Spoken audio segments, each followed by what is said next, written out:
കരഞ്ഞുകൊണ്ടുറങ്ങിയ എത്രയോ രാവുകൾ ജീവിതയാത്രയിൽ കഴിഞ്ഞു പോയി. കരഞ്ഞുകൊണ്ടുറങ്ങിയ എത്രയോ രാവുകൾ ജീവിതയാത്രയിൽ കഴിഞ്ഞു പോയി. ഞെട്ടിയുണർന്നു ഞാൻ നോക്കുമ്പോൾ താങ്ങും തലോടലുമായി താതൻ ചാരയുണ്ട്. ഞെട്ടിയുണർന്നു ഞാൻ നോക്കുമ്പോൾ താങ്ങും തലോടലുമായി താതൻ ചാരയുണ്ട്. ആരാധന ആരാധന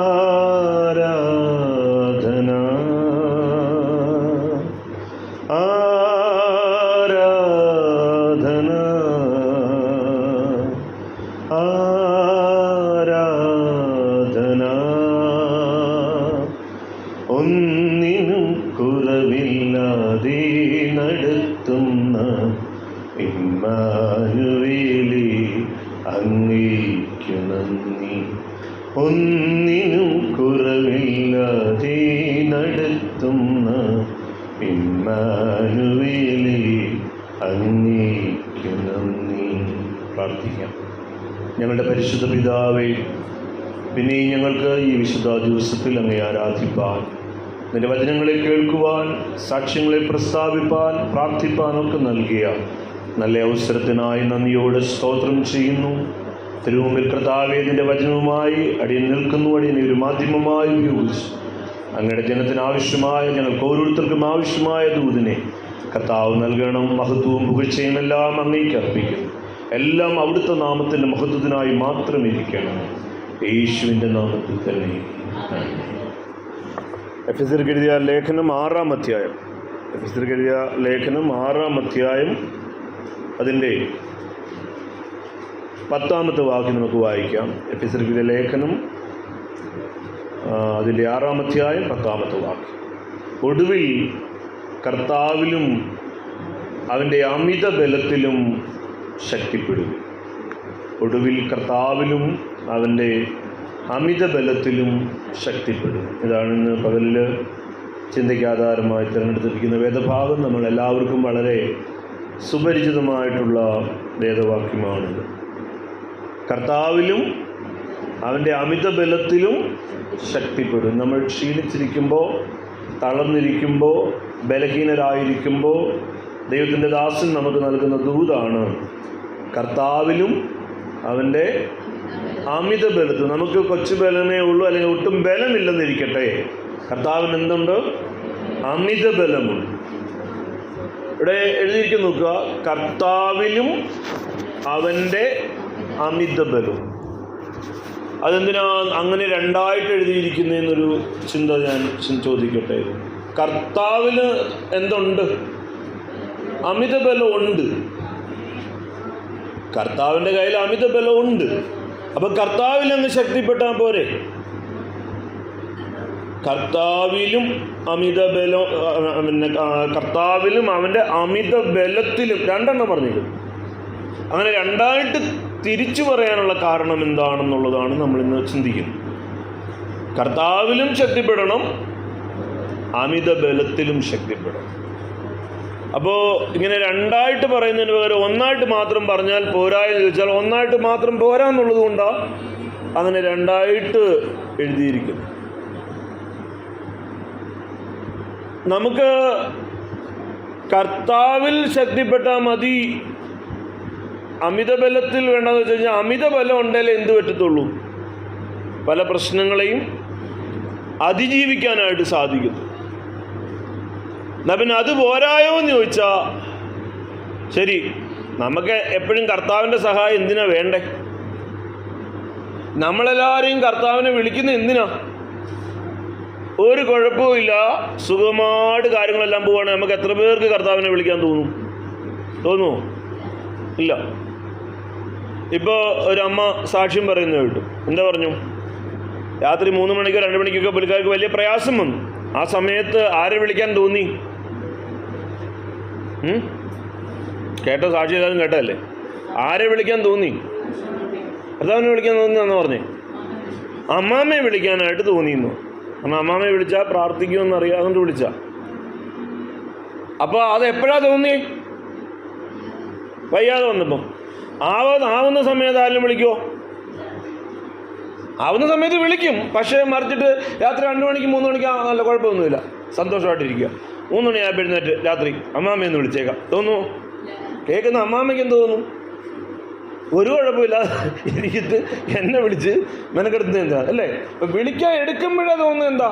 എന്തോ പ്രശ്നം ഉണ്ട്. ഒരു പ്രശ്നമില്ല, ഞാനിപ്പോൾ എഴുന്നേറ്റു, അപ്പോൾ അമ്മാമ്മയെന്ന് വിളിക്കാൻ തോന്നി എന്ന് വെച്ചാൽ നിനക്ക് വേറെ അസുഖമൊന്നുമില്ലേ? ഞാനിവിടെ ഉറങ്ങിക്കിടന്ന് എന്നെ വിളിച്ചെന്നല്ല ചോദിക്കൂ. ഇല്ല. അപ്പം നമുക്ക് പ്രശ്നം വരുമ്പോഴാണ് എന്ത് ചെയ്യുന്നത്? അമ്മാമ്മയെ വിളിച്ചത് അല്ലേ? അതുപോലെ തന്നെയാണ് നമുക്ക് എന്ത് പറയുന്നത്? പ്രയാസങ്ങളൊക്കെ വരുമ്പോഴാണ് എന്ത് പറയുന്നത്?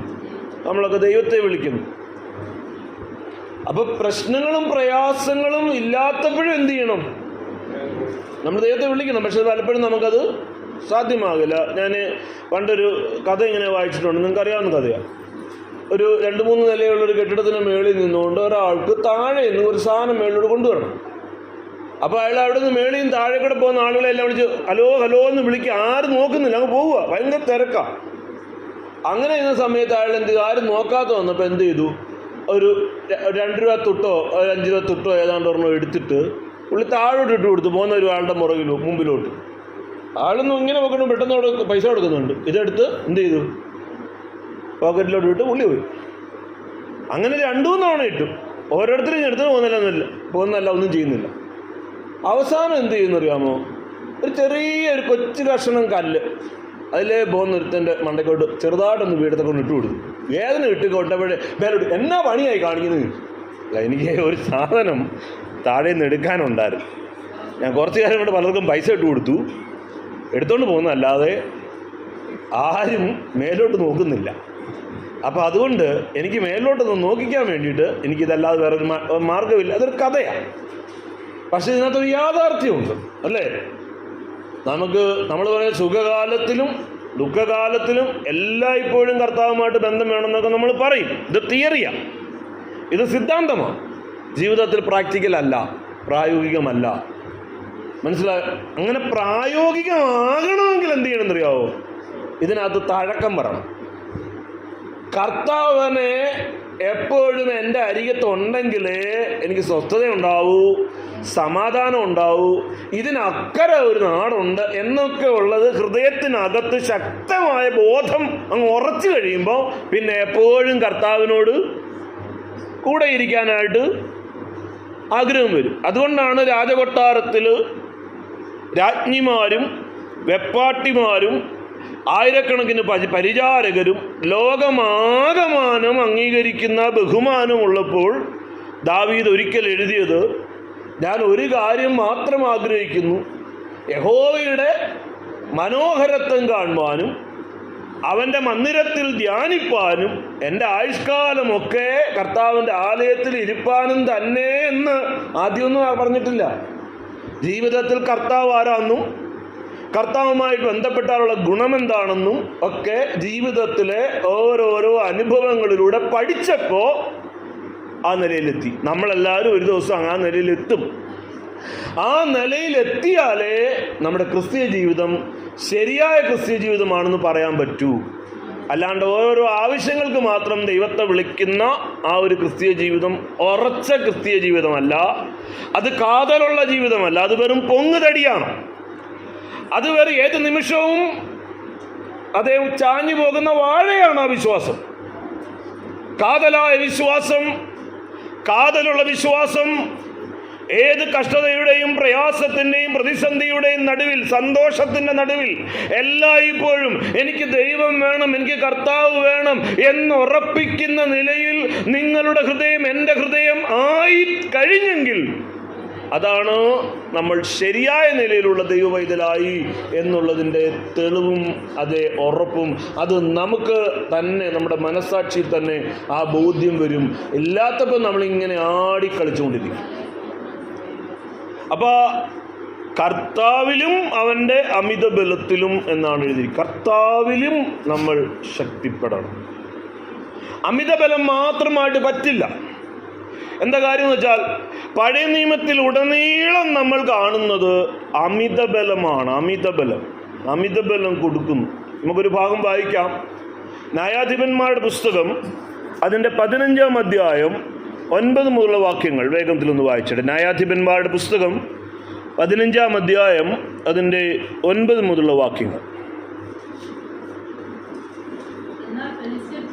അവിടെ നമ്മൾ കാണുന്നത് ശിംശോൻ എന്ന് പറയുന്ന ദൈവം ആക്കിയ ന്യായാധിപനായി ജനത്തെ നയിക്കാൻ ദൈവമാക്കിയ ഒരു മനുഷ്യൻ്റെ ഒരു അനുഭവമാണ് അവിടെ കാണുന്നത്. ഒത്തിരി അനുഭവങ്ങൾ ആ ചാപ്റ്റേഴ്സിലുണ്ട്. അതിലൊരു കാര്യമാണ് പറയുന്നത്. നീ വായിച്ചേ. ഫെലിസ്ത്യർ, ഇസ്രായേലിന്റെ ശത്രുക്കളായ ആളുകൾ ചെന്ന്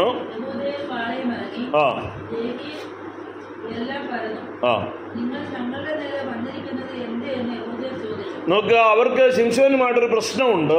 പക്ഷെ ശിംശോൻ ഒരു ഇസ്രായേലിനാണ്.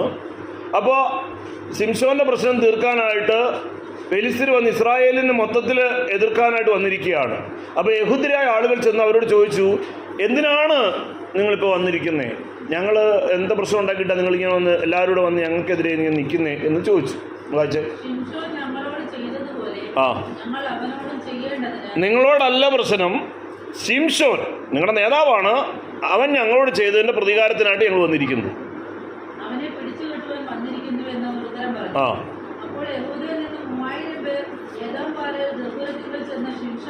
അപ്പൊ ഇവരോട് മത്സരിക്കാൻ വയ്യ.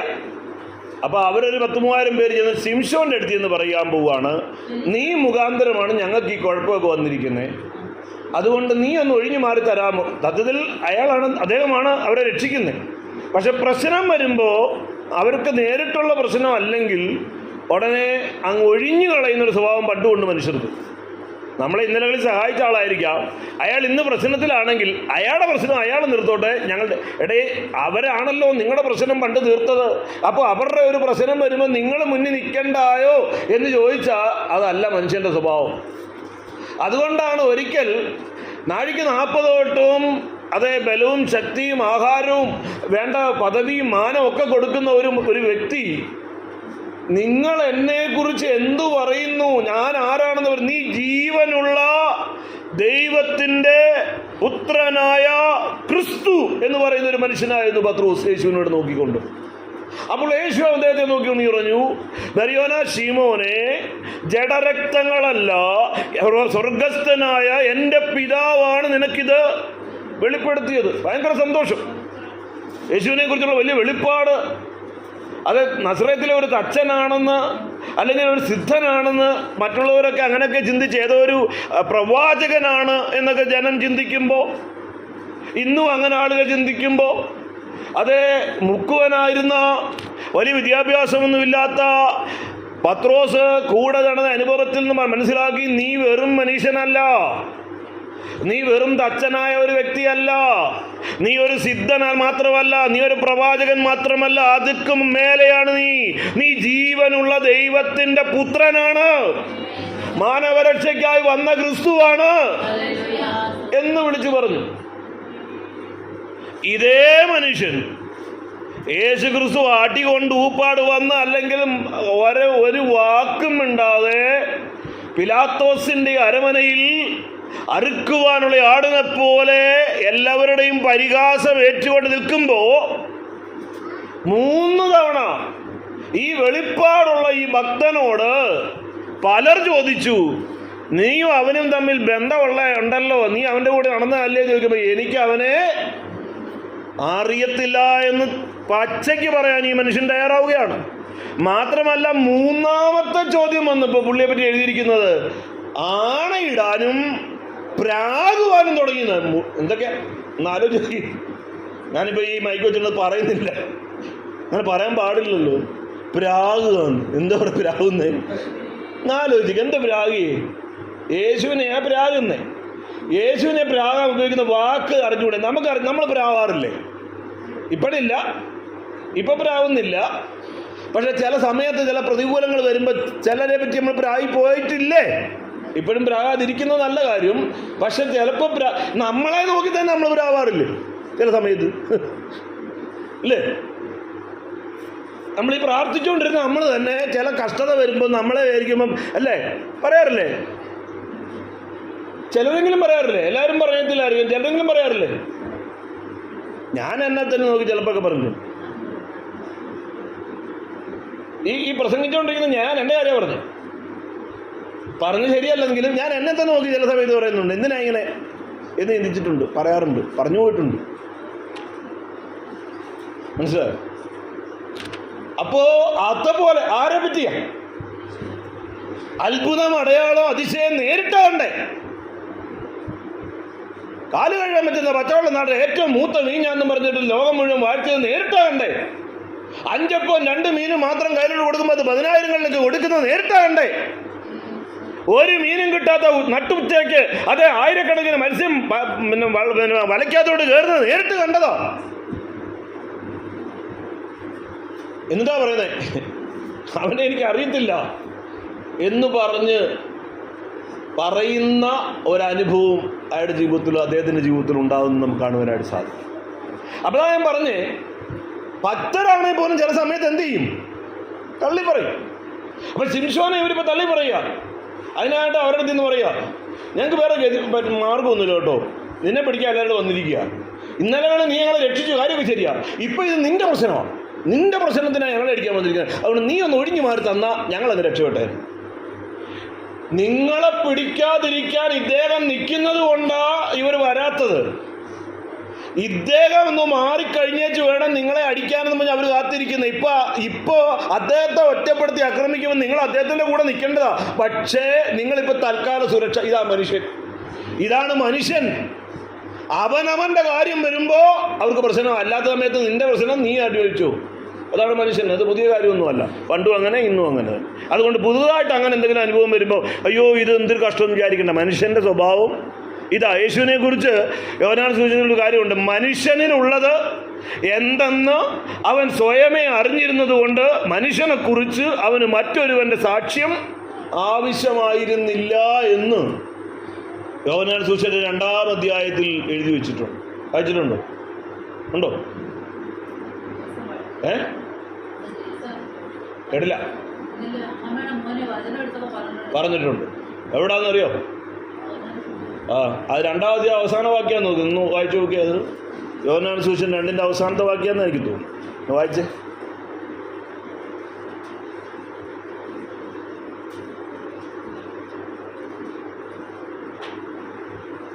വായിച്ചേ. അവളെ അവസാനത്തെ വാക്യല്ലേ? മനുഷ്യനിലുള്ളത് എന്ത് എന്ന് അവന് സ്വയം അറിയാമായിരുന്നു. കർത്താവിന് സ്വതവേ അറിഞ്ഞിരിക്കയാൽ തനിക്ക് മനുഷ്യനെ കുറിച്ച് യാതൊരുത്തന്റെയും സാക്ഷ്യം ആവശ്യമായിരുന്നില്ല. ഞാൻ നിന്റെ കൂടെ ചാവാനും മരിക്കാനും തയ്യാറാന്ന് പത്രോസ് പറയുമ്പോ കോഴി കോവുന്നതിന് മുമ്പ് തള്ളിപ്പറയുമെന്ന് അദ്ദേഹത്തിന് അറിയാം. ഇസ്കറിയോത്ത യൂദയുടെ കയ്യിലോട്ട് പണപ്പെട്ടി കൊടുക്കുമ്പോ അറിയാം മോഷ്ടിക്കും അതിന്ന് എന്ന് മാത്രമല്ല, കാശ് കുറയുമ്പോ ആ കാശ് വേണ്ടി എന്നെ ഒറ്റിക്കൊടുക്കുമെന്ന് നന്നായിട്ട് അറിഞ്ഞുകൊണ്ടാണ് പിടിച്ച് കൂട്ടിയിരുത്തിയിരിക്കുന്നത്. അല്ലാതെ വിശുദ്ധനായിട്ട് എന്നും അങ്ങ് ഇരിക്കുമെന്ന് വിചാരിച്ചിട്ടൊന്നുമല്ല. പുള്ളി മുതു കളിപ്പീരുകാരനാണെന്ന് അറിഞ്ഞ് തന്നെ കൊണ്ടുനടത്തിയിരിക്കുന്നത്. മനസ്സിലായോ? നമ്മളൊക്കെ വിചാരിക്കും നമ്മളെ ആരും പിടികിട്ടുന്ന, നമ്മളെ ഒരു പക്ഷേ നമ്മളെ നയിക്കുന്നവർക്ക് അറിയത്തില്ലെങ്കിലും ദൈവത്തിനറിയാം. യേശുവിനൊന്നും മറവല്ല. അതേ സമുദ്രത്തിന്റെ അടിത്തട്ടിൽ കിടക്കുന്ന മത്സ്യത്തിന്റെ വായ്ക്കകത്ത് വീണിരിക്കുന്ന ദ്രഹ്മയെ അറിയാവുന്ന ദൈവത്തിന് എന്റെ ഹൃദയത്തെ, എന്റെ ഉൾപ്പൂവുകളിൽ അറിഞ്ഞിരിക്കുന്ന രഹസ്യങ്ങൾ എന്റെ ദൈവത്തിന് അറിയാം. അത് മറവല്ല, മറവല്ല, മറവല്ല, മറവല്ല. ഇന്ന് പകലിൽ ദൈവത്തെ ആരാധിച്ചു കൊണ്ടിരിക്കുന്ന എന്റെയും നിങ്ങളുടെയും ജീവിതത്തിന്റെ സമസ്ത വിഷയങ്ങളും എന്റെ യേശുവിന് അറിയാം. ഹല്ലേലൂയ. വിഷയത്തിലേക്ക് വരാം. ശിംശോന്റെ അടുക്കൽ അവരൊന്ന് പറഞ്ഞു. വേഗം വായിച്ചേ. 3000 ആളുകൾ ചെന്നു. വായിച്ചോ. ശിംശോൻ പറഞ്ഞ അവന്മാർ എന്നോട് ചെയ്തതിന്റെ തിരിച്ച് ഞാൻ ചെയ്ത.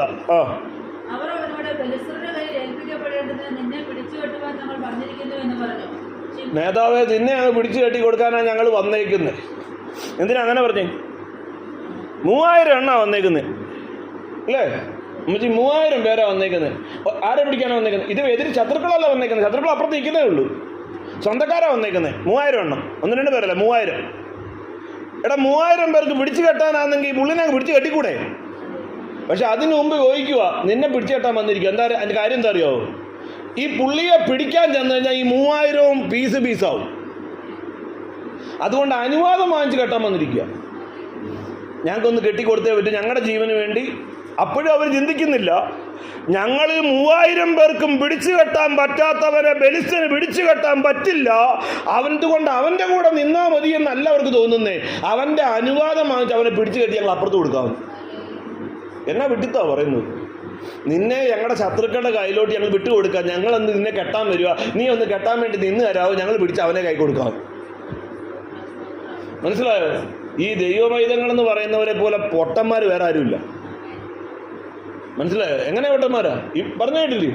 ഇവരെ രക്ഷിച്ച മനുഷ്യനാ ശിംശോൻ, ഇവരെ വിടുവിച്ച മനുഷ്യനാ ശിംശോൻ. അദ്ദേഹത്തിനോട് പ്രശ്നം വന്നപ്പോൾ അവർ പറയാം, ഞങ്ങളുടെ രക്ഷയ്ക്ക് വേണ്ടി അവർ കെട്ടിത്തരാൻ പറഞ്ഞുകൊണ്ട് ഞങ്ങൾ നിന്നെ ഒന്ന് കെട്ടാൻ വരുക, നീ ഒന്ന് ഒതുങ്ങിത്തരണേ. നീ പറഞ്ഞതിൻ്റെ അർത്ഥം അടുത്ത വാക്യം വായിച്ചോ.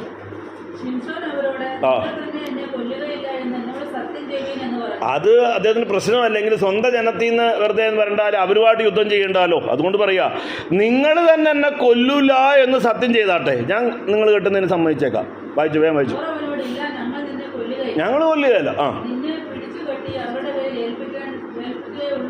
ഞങ്ങൾക്കൊന്ന് കെട്ടാൻ വേണ്ടി ഞാൻ നിന്നതാ, ഞങ്ങൾ അപ്പുറത്ത് കൊണ്ട് കൊടുത്തേക്കാം. 2 പുതിയ കയർ വാങ്ങിച്ചോണ്ട് ഒന്ന് കെട്ടി. ആ, ഓ ഭയങ്കര സന്തോഷം ഫെലിസ്ത്യർക്ക്. കാരണം സ്വന്തക്കാർ തന്നെ കെട്ടിക്കൊണ്ട് വന്നിരിക്കുക, പുതിയ കയറൊക്കെ വെച്ച് കെട്ടിക്കൊണ്ട് വന്നിരിക്കുക. ആ, ഇവിടെ നോക്കിയിട്ട് ഈ അമിത ബലം എന്ന് നമ്മൾ പറഞ്ഞില്ലേ, ഇത് ദൈവത്തിന്റെ ശക്തിയാണ്. ദൈവത്തിന്റെ ആത്മാവ് ഉടനെ ഈ മനുഷ്യന്റെ മേലേക്ക് വന്നു.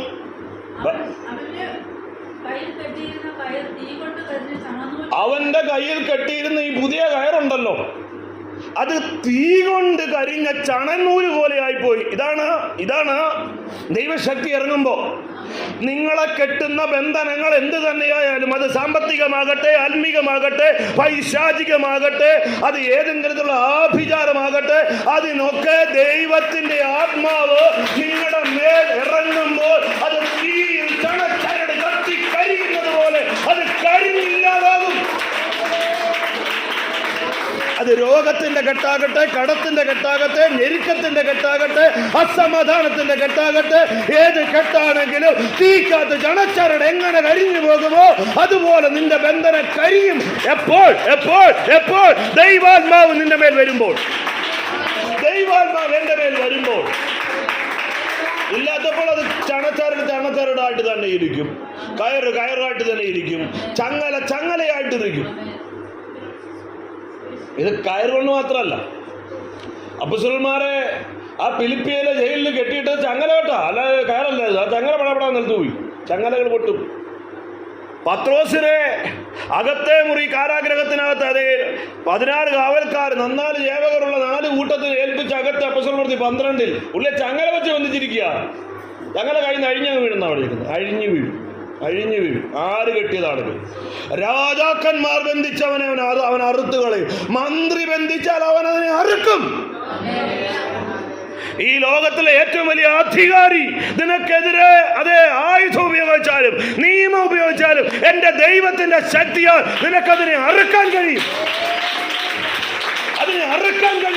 അതിനെ പൊളിക്കാൻ കഴിയും, അതിന്റെ ശക്തിയെ ചോർത്തിക്കളയാൻ കഴിയും.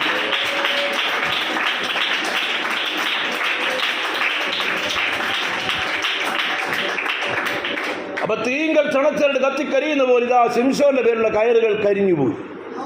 വായിച്ചോ, ദ്രവിച്ചുപോയി. മാസങ്ങൾ കഴിഞ്ഞല്ല ദ്രവിച്ച്.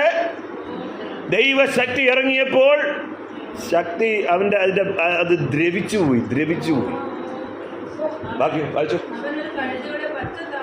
ഈ സമയത്ത് പുള്ളിയുടെ കയ്യിൽ ആയുധമില്ല, എതിരാളികൾ വന്ന് നിൽക്കുകയാണ്, ആയിരക്കണക്കിന് എതിരാളികൾ നിൽക്കുക. സ്വന്തക്കാർ കൊണ്ടുവന്ന് അവിടെ കൊണ്ട് കെട്ടിയിട്ട് കൊടുത്താ, സ്വന്തക്കാർ തന്നെ ഇപ്പൊ അനുസരിച്ചിരിക്കുക. ഇവനെ നമ്മൾ കെട്ടിക്കൊണ്ട് അവിടെ പെടാതെ എല്ലാം പോയി കിടക്കും. ഇദ്ദേഹത്തിന് ആയുധമൊന്നുമില്ല. മലയാളത്തിലൊരു ചൊല്ലുണ്ട്, വല്ലഭന് പുല്ലും പ്രാപ്തിയുള്ളവന് പുല്ലായാലും മതി. പുല്ലെന്ന് ഇങ്ങനെ ഒടിഞ്ഞു പോകുന്ന സാധനം അതായ വെച്ചാലും പ്രാപ്തിയുള്ളവന് കാര്യങ്ങൾ സാധിക്കും. ഇപ്പൊ പുള്ളിക്ക് നോക്കുമ്പോൾ പുള്ളിക്ക് ആ കാണുമ്പോൾ ഒരു കഴുത, അതിന്റെ താടിയല് അവിടെ കിടപ്പുണ്ട്. അതാരോ മൃഗങ്ങൾ തിന്നേച്ചിട്ട് കളഞ്ഞു പോയതായിരിക്കാം. അത് ഉണങ്ങിയിട്ടൊന്നുമില്ല. അതിനകത്ത് അതിൻ്റെ ദുർഗന്ധമൊക്കെ ഉണ്ട്. ആ പച്ചത്താടിയല്ല, മാംസം അഴുകിയിരിക്കുക. എന്തെങ്കിലും ഒന്ന് കയ്യിലെടുക്കണോ, പുള്ളി കൈ വീശിയാൽ മതി സത്യത്തി. പക്ഷെ അദ്ദേഹത്തിന് ഈ പച്ചത്താടിയിൽ കിട്ടി, അത് കയ്യിലെടുത്തു. നമുക്കറിയാവുന്ന കാര്യങ്ങളാണ്. വായിച്ചേ, അത് വെച്ചിങ്ങനെ പുള്ളി വീശുമ്പോ വീഴുന്ന എത്ര? ആയിരങ്ങൾ. അതിന്റെ അർത്ഥം എന്താ? അഭിഷേകമുള്ളവന് കയ്യിൽ പച്ചത്താടിയെന്ന് കിട്ടിയാലും അത് വെച്ച് വീശുമ്പോൾ, അത് വെച്ച് ആരാധിക്കുമ്പോൾ, അല്ലെങ്കിൽ അത് വെച്ച് ആരാധനയിൽ അവർ ആയുധമാക്കി ഉപയോഗിക്കുമ്പോൾ, താടിയലിന്റെ ബലമല്ല, താടിയലിന്റെ കരുത്തല്ല, ആ താടിയലിനെ എടുത്ത് ഉപയോഗിക്കുന്നവന്റെ അകത്തിറങ്ങിയ അഭിഷേകം. എന്ന് കരുതി ആരെങ്കിലുമൊക്കെ പച്ചക്ക താടിയല്ലോ ഉണങ്ങിയ താടിയല്ലോ എടുത്തിട്ട് വീശിയാലൊന്നും ഒന്നും വരത്തില്ല, ഒന്നും സംഭവിക്കത്തില്ല. പക്ഷേ അഭിഷേകം അകത്തിറങ്ങിയാൽ നീ ഏത് വെച്ച് പൊക്കിയാലും, ഏത് വെച്ച് ആയുധം ഉപയോഗിച്ചാലും, ഞാൻ ഏത് ആയുധം ഉപയോഗിച്ചാലും ദൈവശക്തി അതിന്മേൽ വ്യാപരിച്ചിട്ട് മുമ്പിൽ ആയിരങ്ങളെ വീഴ്ത്തും, തകർത്തു കളയും. 1000 പേര് വീണു. ഇനി വായിച്ചേ,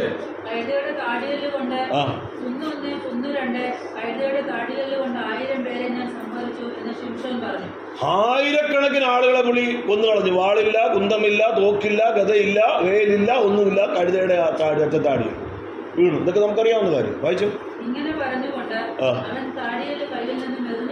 ഇതെല്ലാം യുദ്ധം കഴിഞ്ഞു. മുമ്പിൽ വന്നവന്മാരെല്ലാം മരിച്ചു, വീണു, മൊത്തത്തെ തകർത്തു, കാടിയിൽ വലിച്ചു പറിച്ചെടുത്ത് കളഞ്ഞു. ഇനി വായിച്ചു. വായിച്ചു.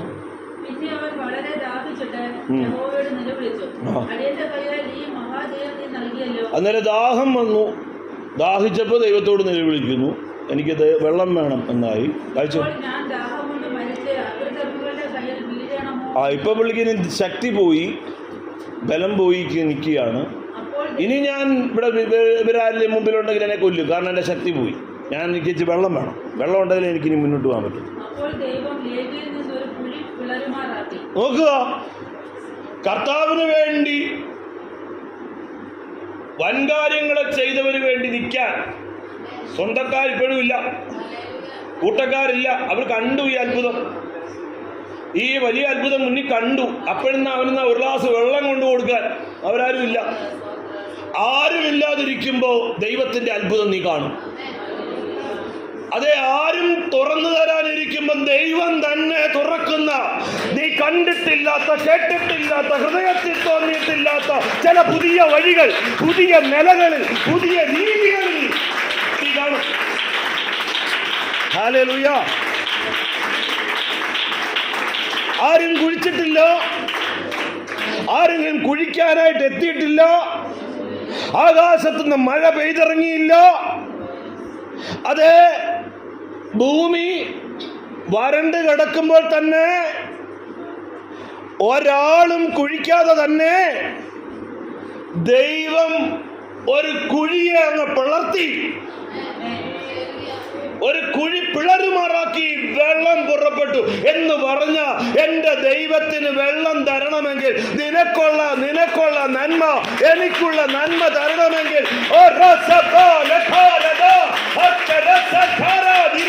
അതെ, ആരും ചിന്തിച്ചിട്ടില്ലാത്ത, നിങ്ങൾ പ്രതീക്ഷിച്ചിട്ടില്ലാത്ത ഒരു വഴി എന്റെ ദൈവം തുറക്കും.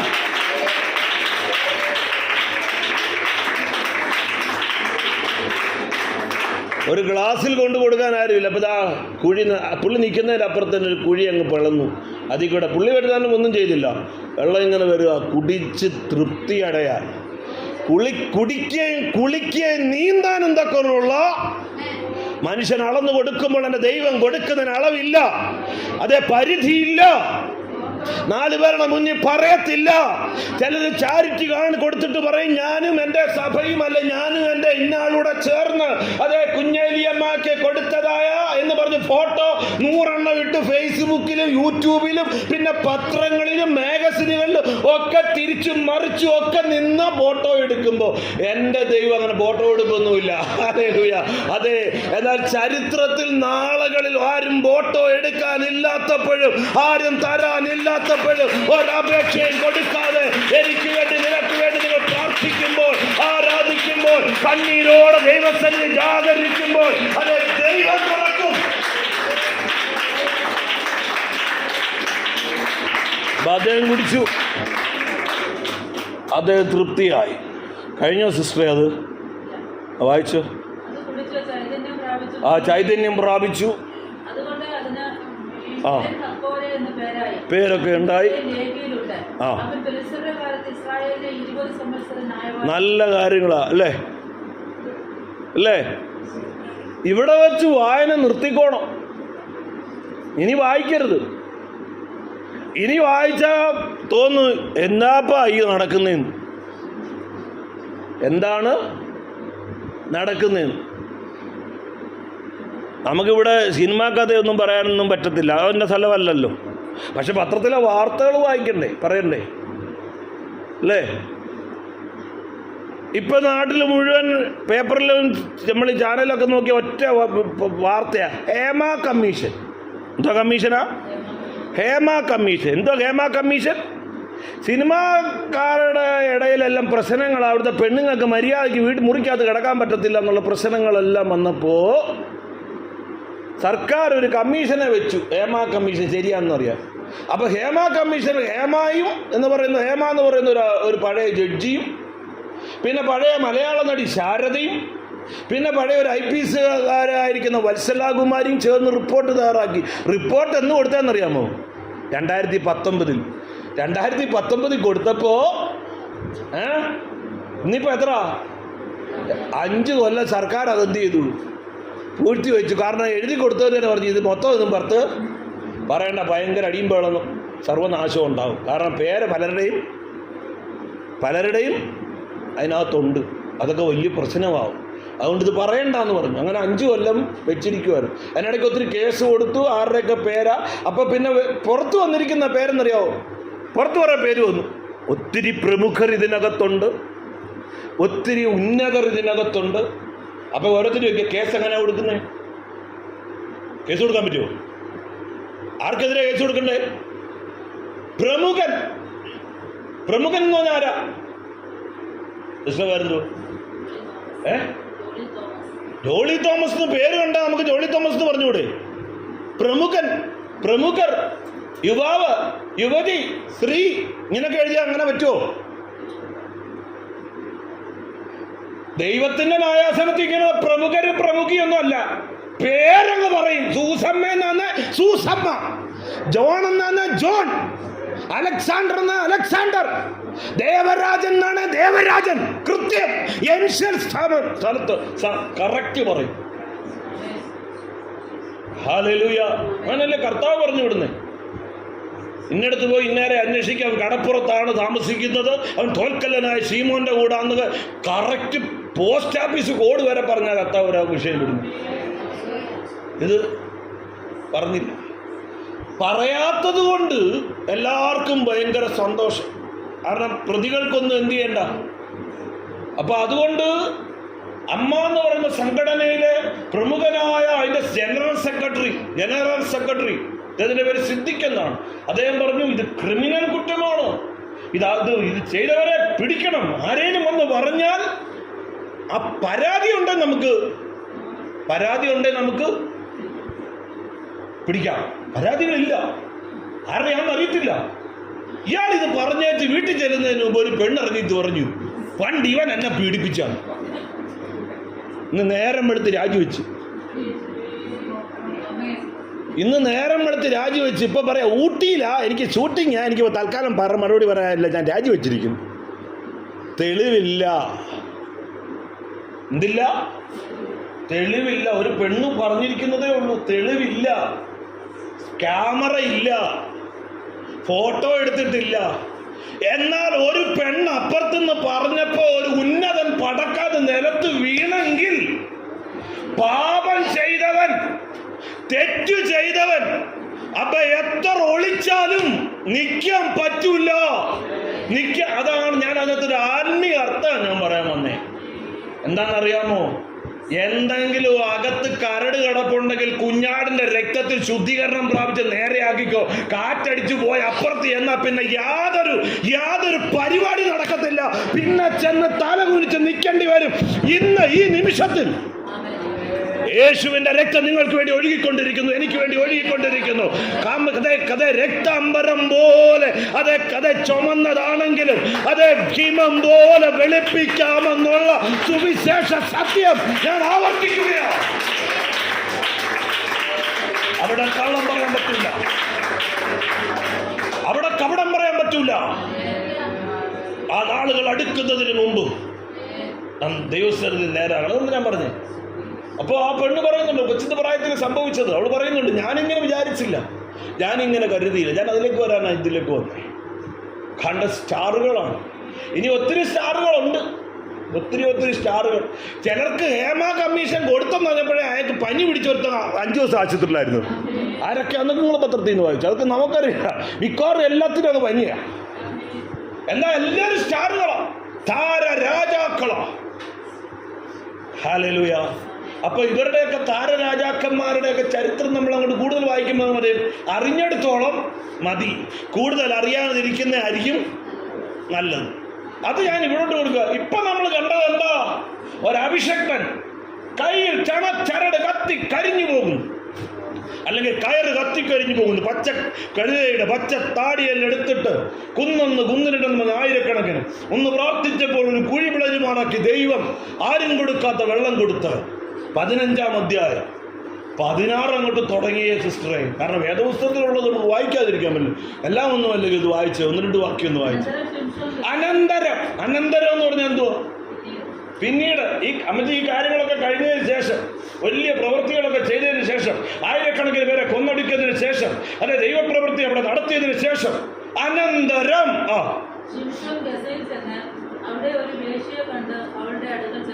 ബാക്കി ഇനിയൊന്നും പറയണ്ടല്ലോ. ഇനി ബാക്കിയൊക്കെ വായിക്കേണ്ട ആവശ്യമില്ലല്ലോ, അത്രയും മതിയല്ലോ. വേണമെങ്കിൽ നിങ്ങൾ വീട്ടിൽ നിന്ന് വായിച്ചില്ലാത്ത. ഇനി കൂടുതൽ പറയണ്ട അമ്മച്ചി, വരണോ? വേണ്ട. ഭക്തനാ പുള്ളി. ഇപ്പൊ എവിടെ താമസിക്കുന്നേ? മനസാന്തരപ്പെടുത്താൻ പോയാന്ന്. വേശ്യയുടെ അടുത്ത് പുള്ളി പോയി. കഴിഞ്ഞ പകലിൽ എല്ലാവരും എനിക്കെതിരെ നിന്നപ്പോൾ ദൈവശക്തി എൻ്റെ മേലെ. അത് പറയാൻ വേറെ സ്ഥലമുണ്ട്. ഇവിടെ എന്തിനാ പോയേക്കുന്നതെന്നൊക്കെ നമുക്കറിയാനുള്ള ബോധമൊക്കെ നമുക്കൊക്കെ ഉണ്ടായിട്ടുണ്ട് അല്ലേ? ആര്? ഭക്തൻ. അവിടെ ദൈവശക്തി ഇറങ്ങുന്നുണ്ട്. ഇടയ്ക്ക് പിടിക്കാൻ പോകും പുള്ളി നഗരവാതിലെ കഴുക്കോലും വാതിലും ഒക്കെ പൊക്കി പൊളിച്ചോണ്ടൊക്കെ പോകുന്നുണ്ട് കേട്ടോ. അത്ര ശക്തിയാ. അമ്മച്ചിക്ക് ഒരു സംശയം വന്നില്ലേ ഇപ്പൊ? എന്തോ സംശയം? ഇത്രമാത്രം വൃത്തികെട്ടവനെ ദൈവം ഇത്രയും ശക്തി എന്തിനാ? ആരേലും വേണ്ട അമ്മച്ചി. എല്ലാം മുടിഞ്ഞ് കുത്തുവാളെടുത്തിരിക്കുക. അപ്പൊ ദൈവം നോക്കുമ്പോ ഒരുവൻ പോലും ഇല്ല. ദൈവം നോക്കുമ്പോ ഏതെങ്കിലും ഒരുത്തനെ ഒന്ന് വേണമല്ലോ ദൈവത്തിന്. എല്ലാനെയും പരീക്ഷിച്ചിട്ട് അവസാനം ആരെ കൊണ്ടുവന്നേ? തൻ്റെ ഏകജാതനായ പുത്രനെ. ഈ ഭൂമിയിൽ ഇവൻ എന്നോട് പന്നപ്പണി കാണിക്കൂല, ഇവൻ എന്നെ ചതിക്കൂല. അതുകൊണ്ടാണ് സ്നാനപ്പെടുമ്പോ ഉയരത്തി എന്നൊരു സർട്ടിഫിക്കറ്റ്. ഇവൻ എന്റെ പ്രിയപുത്രൻ, ഇവന് ഞാൻ പ്രസാദിച്ചിരിക്കുന്നു. അബ്രഹാമിനെ കുറിച്ച് പറഞ്ഞില്ല, ഇസഹാക്കിനെ കുറിച്ച് പറഞ്ഞില്ല, യാക്കോബിനെ കുറിച്ച് പറഞ്ഞില്ല, ഏലിയാവിനെ കുറിച്ച് പറഞ്ഞില്ല, മോശയെ കുറിച്ച് പറഞ്ഞില്ല. ഒരുവനെ കുറിച്ച് മാത്രം പറഞ്ഞു. കാരണം അവന് പിതാവായിരുന്നു എപ്പോഴും മുന്നിലുള്ളത്. പിതാവിന്റെ ഇഷ്ടത്തിനെതിരായി സാക്ഷാൽ ദൈവത്തിന് സമനാണ്, സാക്ഷാൽ ദൈവപുത്രനാണ്. ദൈവം തന്നെ മനുഷ്യനായിട്ട് വന്നതാ. പക്ഷെ ഒരു കാര്യം, ഞാൻ അതാന്ന് ഒരിക്കലും പറഞ്ഞില്ല. മനുഷ്യനെ പോലെ ജീവിച്ച്, മനുഷ്യന്റെ കഷ്ടത അനുഭവിച്ച്, മനുഷ്യന് വേണ്ടി മരിച്ചവൻ. ഒരിക്കൽ പോലും ഞാൻ ദൈവമാണെന്ന് പറയാൻ വന്നില്ല. Hallelujah, hallelujah. അതുകൊണ്ടാണ് പിതാവിന് അവിടുന്ന് പറയാതിരിക്കാൻ വയ്യാതെ പിതാവ് പറയുക, ഇവൻ എൻ്റെ പ്രിയപുത്രൻ, ഇവനിൽ ഞാൻ. അപ്പൊ എന്താ ഈ പറഞ്ഞ ശിംശോന്റെ പ്രശ്നം? ശിംശോൻ എന്തുണ്ട്? അമിത ബലമുണ്ട്, ദൈവത്തിൻ്റെ ബലമുണ്ട്, പക്ഷെ ഏതില്ല? കർത്താവിൻ്റെ അഭിഷേകം അവൻ്റെ മേൽ, അതായത് ശക്തി മാത്രമുണ്ട്. എന്തില്ല? ആത്മാവിൻ്റെ ആ പിന്തുണയില്ല. ഒടുവിൽ കർത്താവിലും അകത്തിത് വേണം, ബ്രേക്ക് വേണം. ഹല്ലേലൂയ. പരിശുദ്ധാത്മാവ് അകത്തിരിക്കുന്നതുകൊണ്ടാ ചിലത് എന്ത് ചെയ്യാൻ പറ്റില്ല, നടക്കില്ല, ചെയ്യാൻ പാടില്ല എന്ന് പറയും. ഇത് പുള്ളിയുടെ കയ്യിലില്ല. അക്കാലത്ത് പഴയ നിയമത്തിൽ അതില്ല. പഴയ നിയമത്തിൽ അതില്ല. അച്ഛൻ്റെ പേരെന്തോ? കുഞ്ഞോഞ്ച, പഴയ നിയമത്തിൽ പരിശുദ്ധാത്മാവ് ഈ ശക്തിയായിട്ട് മാത്രമേ നമ്മൾ കാണുന്നു. ആത്മാവായിട്ട് വന്നൊരു ശക്തി മാത്രമാണ് കാണുന്നത്. യഥാർത്ഥത്തിൽ പരിശുദ്ധാത്മാവ് ഇറങ്ങി വരുന്ന എപ്പോഴാണ്? പെന്തക്കോസ്ത് നാളിലാണ്. അന്ന് അപ്പോസ്തലന്മാരുടെ മേലിൽ ഇറങ്ങി വന്ന, അന്ന് ഇറങ്ങി അകത്തേക്കായിട്ട്. മറ്റേത് വരിക പോവുക. ഈ വരുമ്പോൾ ഏതാ കൊടുക്കുന്നേ? ഈ ശക്തി മാത്രം. പരിശുദ്ധാത്മാവായിട്ട് തന്നെ അകത്ത് മനുഷ്യൻ്റെ ഉള്ളിൽ ഇരിക്കത്തില്ല, ശക്തിയായിട്ടിരിക്കാൻ പോവുക. ഇതായിരുന്നു പഴയ നിയമത്തിൽ. എന്താ കാര്യം?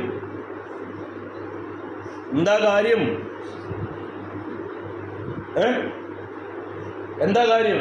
ഇപ്പൊ ഈ അമ്മാമ്മയ്ക്ക് അല്ലെങ്കിൽ കർത്താവിന്റെ ദാസിക്ക് ഒരു അറിയിപ്പ് കിട്ടുകയാണ്. അത് മുഖ്യമന്ത്രി പിണറായി വിജയൻ നിങ്ങളുടെ വീട് സന്ദർശിക്കാൻ വരുന്നു എന്ന് വെച്ചു. അപ്പൊ അമ്മാമ്മ വിളിച്ചു പറയാ, അത് ഞാൻ ചീനങ്കാവ് കഴിഞ്ഞോട്ട് വരുന്ന വഴിക്ക് റേഡിയോ ബുക്ക് കഴിഞ്ഞ് ഇങ്ങോട്ട് തിരിഞ്ഞ് ഒരു കൊച്ചൊരു ഇടവഴിയുണ്ട്, അതുവഴി ഇങ്ങനെ കയറി വന്നു. അത് പിണറായി വിജയൻ അല്ല, നരേന്ദ്രമോദി വന്നാലും ഇങ്ങോട്ട് പോരുതാ വഴി. അമ്മാമ്മയ്ക്ക് അത് പറയാം. പോലീസോ പറ. മറ്റന്നാളാ വരണ്ടെങ്കിൽ ഇന്നലെ രാത്രിയിലെ അല്ലെങ്കിൽ മിനിഞ്ഞാന്ന് രാത്രിയിലെ പോലീസിങ് എത്തും. പോലീസ് എത്തിയിട്ട് ഇത് മൊത്തം നോക്കും. ഈ പറയുന്ന ഈ സൈഡൊക്കെ ഉണ്ടല്ലോ, അവർ നമുക്ക് 3 അടി വീതിയുള്ള 3 അടി അവിടെ കിടക്കട്ടെ, മന്ത്രി വരുക അല്ലെ പ്രധാനമന്ത്രി വരുക, മുഖ്യമന്ത്രി വരുന്നേക്കാളും ഇല്ല പ്രധാനമന്ത്രി, അതൊക്കെ പിന്നെ കെട്ടിത്തരാ, ഇടിച്ചങ്ങോട്ട് നടത്തണം. പ്രധാനമന്ത്രിയാ വരുന്നേ, അത് മറ്റേ പിന്നെ വേണ്ടി കെട്ടിക്കൊടുക്കാം. അവിടെ ഇവിടെ എല്ലാം പിന്നെ പറയാം ടാറിട് പെട്ടെന്ന്. ഇത് പഞ്ചായത്തിൻ്റെ അടുത്ത് അല്ലേ, പിന്നെ കുടുംബശ്രീ എന്തെല്ലാം പറഞ്ഞ് ടാറിടുന്നുണ്ടോ റോഡ്. ഈ മൊത്തം കൂട്ടിക്കഴിഞ്ഞ് ഇങ്ങനെ കിടക്കുന്ന റോഡാ അല്ലേ, ഈ ഇറങ്ങുന്ന റോഡ്. പക്ഷെ പെട്ടെന്ന് അങ്ങ് റോഡെല്ലാം എന്ത് ചെയ്യുക, ടാറിട്ട് എല്ലാം ക്ലിയർ ആക്കി. എന്തുവാ ഇല്ല, അവിടുത്തെ ദേവദാസിയുടെ വീട്ടിലോട്ടും പ്രധാനമന്ത്രി വരുമ്പോൾ ഒറ്റ വാർത്ത. അപ്പം പുള്ളി വരുമ്പോൾ എങ്ങനെ വെള്ള റോഡ് പോരാ. അപ്പൊ എല്ലാം ക്ലിയർ ആക്കിയാലേ ആര് വരൂ? പ്രധാനമന്ത്രി, പ്രധാന അധികാരി വരുള്ളൂ. ക്ലിയർ ആക്കിയിരിക്കും.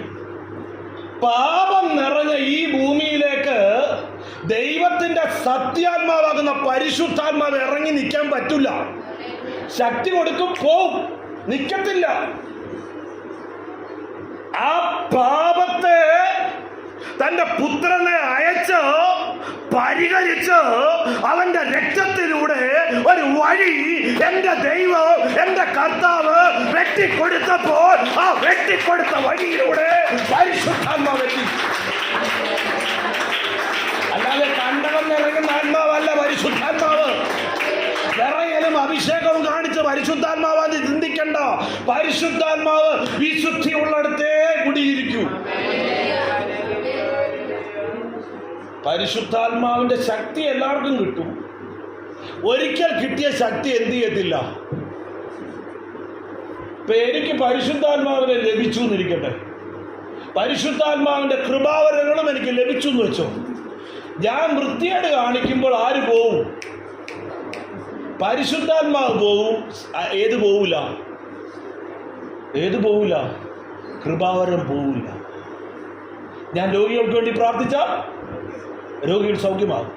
ഞാൻ ഭൂതങ്ങളെ വേണ്ടി മാറിപ്പോകാൻ പറഞ്ഞാൽ ഭൂതങ്ങൾ പോകും. സത്യമാണോ ഞാൻ വെച്ചാൽ? അതോ ഞാൻ ഉണ്ടാക്കി പറയുന്നതാണോ? പിന്നെ അങ്ങനെ അച്ഛാ അത് പറഞ്ഞു അത് ശരിയാവാനാ എല്ലാ കാര്യം ഞാൻ പറഞ്ഞ സത്യമാണ് സിസ്റ്ററെ. അതാണ് സിസ്റ്ററെ പറയുന്നതാണ് ശരി. ഉദ്ദേശി പറഞ്ഞാന്ന് പറഞ്ഞോണ്ട് അത് അംഗീകരിക്കേണ്ട ആവശ്യമുണ്ടോ? ഇപ്പൊ ഞാൻ അമ്മച്ചി പറഞ്ഞ കേട്ടോ, നമ്മൾ പരിശുദ്ധാത്മാവിൽ നിറഞ്ഞ് നമുക്ക് കൃപാവരങ്ങൾ ലഭിച്ച കൃപാവരങ്ങൾ ലഭിച്ചാൽ ആ നമ്മൾ പരിശുദ്ധാത്മാവ് പോകുന്ന പരിപാടി നമ്മൾ ചെയ്ത് വൃത്തികേടുകളൊക്കെ ചെയ്ത് പരിശുദ്ധാത്മാവ് നമ്മളെ വിട്ടുപോയി.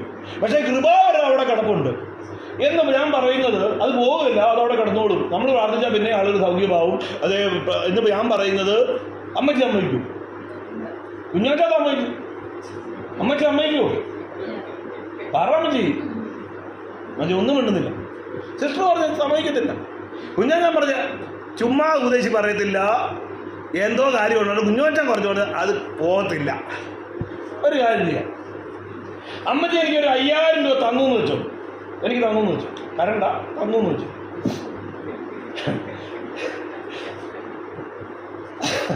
അപ്പൊ തന്നു വെച്ചു.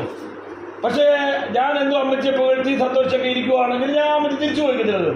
ഞാൻ ഇടയ്ക്ക് ഒരു ദിവസം ചോദിച്ചു പറയാം, ഇവർ ചുമ്മാ ജയമോ വൈദ്യൊന്നും അല്ല, ചുമ്മാ എന്നൊക്കെ പറഞ്ഞ് അങ്ങോട്ട് പറയാമെങ്കിൽ ഒന്നും മിണ്ടുകയല്ല. ഇത് കഴിയുമ്പോൾ കാശ് ഒന്ന് നിൽക്കണേ, ആ കാശിന് ഇല്ല. ഞാൻ അമ്മമ്മ എടുത്ത് വിളിച്ച് പറയാൻ പോവാ, അല്ല സഭാമക്കൾ ഞാൻ അടുത്ത സാക്ഷി ഇതായിരിക്കും, പിന്നെ ഇവിടെ വന്ന് പ്രസംഗിക്കാനൊന്നും പറ്റത്തില്ല, എൻ്റെ കാശ് ഒന്ന് പറയോ പറയത്തില്ല. മനുഷ്യനാണ് പറയും, അത് വെച്ചോണ്ട് മനുഷ്യനാണ് അങ്ങനെ പറഞ്ഞിരിക്കും, അല്ലെങ്കിൽ അവൻ ദൈവമായിരിക്കണം. അപ്പോൾ ദൈവം എങ്ങനെയാണെന്നോ എന്നോട് ചോദിക്കാൻ ഒറ്റ കാര്യം നമുക്ക് നോക്കാം. സിസ്റ്ററുടെ സംശയമുള്ളതാണ്. സിസ്റ്റർ നല്ല ധൈര്യമുള്ളതാണ്, കാരണം ഞാൻ പറഞ്ഞൊന്നും പറഞ്ഞ് അംഗീകരിച്ചൊന്നുമില്ലല്ലോ, നല്ല കറക്റ്റാണ്. അപ്പോൾ നമുക്ക് വചനം കൊണ്ടാണ് തെളിയിക്കേണ്ടത്. വായിക്കാം, റോമാലേഖനം 11:29 വായിക്കും. അപ്പോൾ പിന്നെ നമ്മുടെ ഇതങ്ങ് മാറും. റോമർ 11:29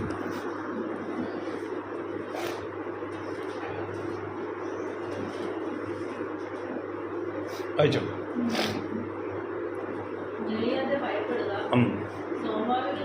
അങ്ങനെയാണോ റോമറാന്ന് വായിക്കുന്നത്? ആണോ? ഒരു സെക്കൻഡ്. റോമർ 11:29 ആണോ? 29 29 വായിക്കാൻ പറയും. നോക്കിയാട്ടെ, ദൈവം വായിച്ചോ. ദൈവം തൻ്റെ കൃപാവരങ്ങളെ, കൃപാവരം എന്ന് പറഞ്ഞാൽ ഏതാ? കൃപാവരങ്ങൾ ഏതൊക്കെയാ? ഭൂതശാന്തി, രോഗശാന്തി അല്ലേ, മരിച്ചവരെ ഉയർപ്പിക്കുക, ഗുരുടന്മാരെ കണ്ണു കാണിക്കുക, ഇങ്ങനെ കൃപാവരങ്ങൾ അല്ലേ. ദൈവം തൻ്റെ കൃപാവരങ്ങളെയും വിളിയെയും കുറിച്ച് അനുദപിക്കുന്നില്ലല്ലോ എന്ന് പറഞ്ഞാൽ, എനിക്ക് കൃപാവരം തന്നു, എന്നെ വിളിച്ചു ദൈവം. അന്ധകാരം നിറഞ്ഞ ലോക സമുദ്രത്തിൽ ദൈവം എന്നെ വിളിച്ചു. എനിക്ക് ദൈവം കൃപാവരം തന്നു. ഞാൻ ദൈവത്തെ കബളിപ്പിച്ചിട്ട് ഞാൻ വേറെ പണിക്ക് പോയാൽ, ഇവനെ വിളിക്കണ്ട, ഇവന് കൊടുത്ത കൃപാവരം മൊത്തം ഞാൻ തിരിച്ചെടുത്തേക്കാം എന്ന് എന്ത് ചെയ്യത്തില്ല? അനുദപിക്കുന്നില്ലല്ലോ എന്ന് എഴുതിയിരിക്കുന്നതിന്റെ അർത്ഥം എന്താ? കൊടുത്താ പിന്നെ ദൈവം അതിന്റെ പുറകെ നടത്തി തിരിച്ചാടാ. എന്താ കാര്യം? എന്താ അമ്മാമ്മേ കാര്യം? എന്താ കാര്യം? ദൈവത്തിന്റെ കയ്യിൽ ഇതല്ല, ഒട്ടിലെടുത്ത് 3 എണ്ണം അല്ല, 50 അല്ല.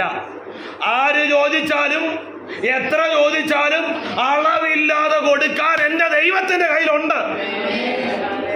നിങ്ങൾ ഞാനും പൊട്ടത്തരം കാണിച്ചപ്പോൾ ദൈവം ഓടി വന്നിട്ട് എടാ തിരിച്ചു വന്നാണെന്ന് പറയുന്നത്. ദൈവത്തിന്റെ അടുത്ത പരിപാടി എന്ന് പറയുമോ, എങ്ങനെയും നമ്മളെന്ന് ഗുണപ്പെടുത്തിയെടുക്കാൻ അടുത്ത പരിപാടിയായിട്ട് ദൈവം കൊണ്ടുവരും. ദൈവം ഗുണപ്പെടുത്തിക്കൊത്തായിരിക്കും. ദൈവം വിളിച്ചവരെ ദൈവം ശരിയാക്കുക തന്നെ ചെയ്യും. ചിലപ്പോൾ കിടന്ന് ഉരുണ്ട് മറിയേണ്ടി വരും. വഴിവിട്ട് മാറിപ്പോയാൽ ചിലപ്പം നേരെയാക്കാൻ ദൈവം ചില പണി കൊണ്ടുവരും. ആ പണി ചിലപ്പോൾ നമുക്ക് നോവും. ദൈവം പക്ഷേ കൃപാവരങ്ങളെയും വിളിയെയും കുറിച്ച് എന്ത് ചെയ്യുന്നില്ല? അനുദപിക്കുന്നില്ല. അതുകൊണ്ട് പഴയ നിയമത്തിൽ ഈ ശിംശോൻ എന്ന് പറയുന്ന മനുഷ്യൻ, അഭിഷേകമുള്ളവൻ്റെ പേര് ശക്തി ഇറങ്ങി, ആ ശക്തിയിൽ അവൻ വൻകാര്യം ചെയ്തു. പക്ഷെ പരിശുദ്ധാത്മാവ് അവൻ്റെ പേരില്ലാഞ്ഞതുകൊണ്ട്, അല്ലെ ആ ശക്തി മാത്രം ഇരുന്നത് കൊണ്ട് അവൻ അടുത്ത തെറ്റിലേക്കാണ് വീഴുന്നത്. ഞാനടക്കം ഇവിടെ വിളിച്ചു പറയുന്നൊരു വലിയ വാക്യമുണ്ട്. മിക്ക പ്രസംഗത്തിലും ഞാൻ പറയാറുള്ള ചില വാക്കുകളുണ്ട്. അതിലൊരു വാക്യം ഇങ്ങനെയാണ്. അത് 18-ാം സങ്കീർത്തനത്തിൻ്റെ 29-ാമത്തെ വാക്യമാണ്. നിന്നാൽ ഞാൻ പടക്കൂട്ടത്തിന് നേരെ പാഞ്ഞു ചെല്ലും, എൻ്റെ ദൈവത്താൽ ഞാൻ മതിൽ ചാടിക്കടക്കും. ഇതെഴുതിയത് സങ്കീർത്തനക്കാരനായ ദാവീദാണ്. അത് 18-ാം സങ്കീർത്തനത്തിൻ്റെ 29-ാമത്തെ വാക്യമാണ്. 18-ാം സങ്കീർത്തനത്തിൻ്റെ 29-ാമത്തെ വാക്യം. ഈ മനുഷ്യൻ അഭിഷക്തനാണ്, അദ്ദേഹത്തിന് മേൽ ദൈവശക്തി ഇറങ്ങിയിട്ടുണ്ട്. ബാല്യത്തിൽ ദൈവശക്തി ഇറങ്ങിയപ്പോഴാണ് ഒരു വലിയ മല്ലനായിരിക്കുന്ന ഗോലിയാത്തിനെ അവൻ നിലത്ത് വീഴ്ത്തിയത്. എപ്പോഴും പ്രാർത്ഥനാവീരനായിരുന്നു. പക്ഷേ ശമൂവേൽ പ്രവാചകന്റെ 2-ാം പുസ്തകം 11-ാം അധ്യായം വായിക്കുമ്പോൾ നമ്മൾ കണ്ണുപൊത്തിപ്പോവും. അവിടെ ഒരു ഭക്തൻ കാണിക്കുന്ന വൃത്തികേടുകൾ അവിടെ എഴുതി വച്ചിട്ടുണ്ട്. ആ വൃത്തികേട് കഴിഞ്ഞിട്ട് അദ്ദേഹം കണ്ണീരോടെ കരയുന്നതാണ് 51-ാം സങ്കീർത്തനം. അതിൻ്റെ തലക്കെട്ടിൽ ആ വൃത്തികേടിനെ പറ്റി എഴുതിയിട്ടുണ്ട്. 2 ശമൂവേൽ 11 അദ്ദേഹം ചെയ്ത വൃത്തികേട് അദ്ദേഹം എഴുതി വെച്ചിട്ടുണ്ട്. അവിടെ എഴുതി വെച്ചിട്ടുണ്ട്. ഭക്തൻ, ഏറ്റവും കൂടുതൽ സങ്കീർത്തനം ചെയ്തവൻ, എഴുതിയവൻ, അദ്ദേഹം വലിയൊരു തെറ്റിൽ ചെന്ന് വീണു. 1 രാജാക്കന്മാർ 18-ൽ ഏലിയാവ് എന്ന് പറയുന്ന ഭക്തൻ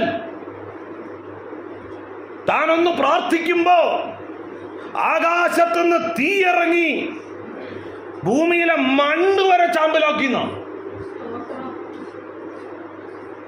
അമ്മച്ചി പുറത്ത് വെളിയിൽ അടുപ്പ് കൂട്ടി ആഹാരം വെച്ചിട്ടുണ്ടോ? ഉണ്ടോ? തീയൊക്കെ ഇട്ട് വലിയതൊക്കെ വെച്ച് കലവൊക്കെ വെച്ച് രണ്ടാവൊക്കെ വെച്ച് ചെയ്യത്തില്ലേ? അങ്ങനെ ചെയ്തില്ലേ? അമ്മച്ചി താഴെ അതിൻ്റെ എല്ലാം കഴിഞ്ഞ് ചാമ്പൽ വാരത്തില്ലേ? ആ ചാമ്പൽ വാരിയപ്പോൾ അതിൻ്റെ അടിയിൽ കല്ലും മണ്ണും ഒക്കെ ചിലത് കാണത്തില്ലേ? അത് കരിഞ്ഞ് ചാമ്പലായത് കണ്ടിട്ടുണ്ടോ? അത് ചാമ്പലാന്നേ ഉള്ളു. കല്ല് തന്നെയാ. അതേതാ പൊടി പോലൊക്കെ തന്നെ ഇരിക്കുക. കാരണം മണ്ടയ്ക്ക് വിറകിൻ്റെ എല്ലാം പൊടി കിടക്കുന്ന കല്ലും മണ്ണും ഒന്നും ചാമ്പലാവില്ല. അത് വേറെ കരിക്കട്ട പോലെ ഇരിക്കും, കറുത്തിരിക്കും. വെള്ളത്തിലോട്ട് ഇട്ട് കഴിയുമ്പോൾ അത് തെളിഞ്ഞു വരും. മനുഷ്യൻ്റെ തീക്ക് അതേ പറ്റും. എന്നാൽ ദൈവത്തിൻ്റെ തീ ഇറങ്ങുമ്പോൾ വായിച്ചേ 1 രാജാക്കന്മാർ 18:36 മുതൽ വായിച്ച് ഏലിയാവ് ഒന്ന് പ്രാർത്ഥിക്കുക. 1 രാജാക്കന്മാർ 18:36 മുതൽ 1 രാജാക്കന്മാർ 18:36 മുതൽ വായിച്ച് വേഗം.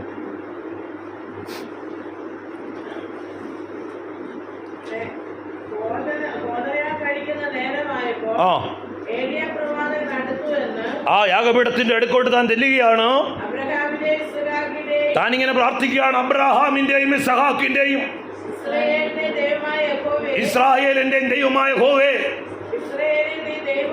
കാരണം ചുറ്റോട് ചുറ്റ് 450 കള്ളപ്രവാചകന്മാരും ഒരു മഹാപുരുഷാരവും അതേ തെറ്റിലേക്ക് കൊണ്ടു നടക്കുന്ന രാജാവും ഒക്കെ നിൽക്കുമ്പോൾ ആരും തുണയില്ലാതെ, ആരും സൈഡ് പിടിക്കാനില്ലാതെ ഒറ്റ മനുഷ്യനായി നിന്നുകൊണ്ട് ഏലിയാവ് പറയുക, അതെ അബ്രഹാമിന്റെയും യാക്കോബിന്റെയും അബ്രഹാമിന്റെയും ഇസ്ഹാക്കിന്റെയും ഇസ്രായേലിന്റെയും ദൈവമായ യഹോവേ.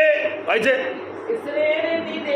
ഇസ്രായേലിൽ നീ ദൈവമെന്നും ഞാൻ നിന്റെ ദാസനെന്നും ഈ കാര്യങ്ങളൊക്കെയും ഞാൻ നിന്റെ കൽപ്പന പ്രകാരം ചെയ്തു എന്നും ഇന്ന് വെളിപ്പെട്ടു വരട്ടെ. യഹോവേ, എനിക്ക് നീ ഉത്തരം തരണം. നീ ദൈവം തന്നെ.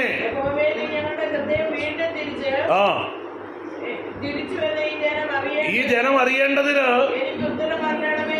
എനിക്ക് ഉത്തരം പറയണേ. കാരണം അവിടെ പറഞ്ഞിരിക്കുന്ന ഒരു കണ്ടീഷനാ. ബാലിന്റെ പ്രവാചകന്മാരോട് പറഞ്ഞു, നമുക്ക് രണ്ടുപേരുടെ നമ്മുടെ ദൈവത്തിൽ ആരാ ശക്തൻ എന്നൊക്കെ തീ കൊണ്ട് ഉത്തരപ്പെടുന്ന ദൈവമാ യഥാർത്ഥ ദൈവം. അതുകൊണ്ട് നിങ്ങളുടെ ദൈവത്തെ വിളിച്ചപേക്ഷിക്കുക. ഉച്ചവരെ സമയം നിങ്ങൾക്ക്, ഉച്ച കഴിഞ്ഞ് എനിക്ക്. ഉച്ചവരെ അവർ തീ കൊണ്ട് ഉത്തരം പറയാൻ വേണ്ടിയിട്ട് അതേ മൃഗത്തെ യാഗമായിട്ട് വെച്ചിട്ട് അവര് തുള്ളി ചാടിക്കൊണ്ടൊന്നും ഒന്നും നടന്നില്ല. അവസാനം അവർ ദേഹത്ത് ചോര അങ്ങോട്ട് ഒലിപ്പിച്ചു. അയ്യോ ദൈവമേ, ദേവാ കൊണ്ടുപോകാന്ന് പറയുന്നു. ഒന്നും ഉണ്ടായില്ല. അപ്പൊ അപ്പുറത്തുനിന്ന് മാറി നിന്ന് വേഗം വിളിക്കുക, വല്ലയിടത്തും വിളിക്ക് പോയിരിക്കായിരിക്കാം, വിളിക്ക് എന്നൊക്കെ പരിഹസിച്ചു. ഒന്നും സംഭവിച്ചില്ല.